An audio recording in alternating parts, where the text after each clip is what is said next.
It's called, the weight of obedience. And what happens when I decided to be obedient? What happens after God moves and starts to work in my life? What happens after I say yes? And what happens after the big moment? The relief and that. You know, it's not. It's hard to say that I walked away proud. I don't know if I want to call it feeling accomplished, but I know I walked away from that and from that time, that decision, feeling responsible. Responsibility is big, and that's the responsibility of obedience, and that's what I'm talking about tonight. For a long time, I thought obedience would give me peace, right? It would give me um, a sense of ease, like a warm, cozy, everything's gonna be okay. But what I really learned is that obedience feels heavier than disobedience at some points, and only because and follow me here because disobedience. I knew that it was familiar to me. It let me stay the same. It let me feel comfortable. Obedience is not.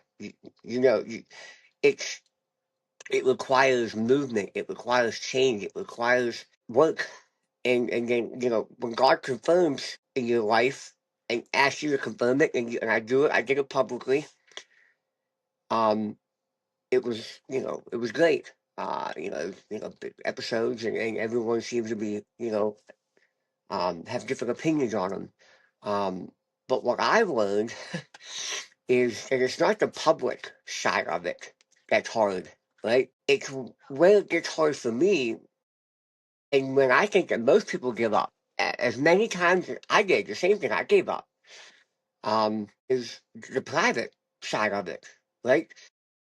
Just a little example here. I remember in youth group, we used to go to these, concerts, conventions, and choir to fire, and I'd go there, and we would go with the whole youth group, and we would come back, uh, you know, on fire, and we would get up in front of the church, and we went to the altar, and we changed our life around, and it was this big thing. It was almost like a spectacle. Uh, but when it's not real, it fades away very, very quickly.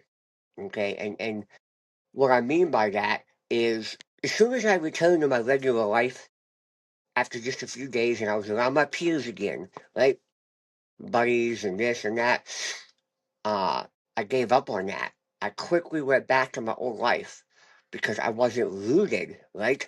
So I got the feel good of it, right? But I never applied it to my life.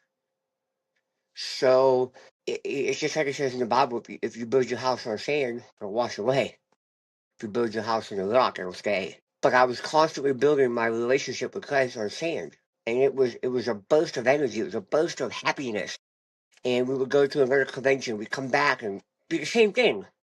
And then a couple days later, a couple weeks later, I was back to my old self. It was a revolving door, whether it be a convention or whether it be a rough weekend. And I asked God to help me. He fixes it. He helps me. But then I forget about it. And I go back to my old life. And to me, I couldn't stand the pressure. Right? I buckled, and I slowly became the old me again.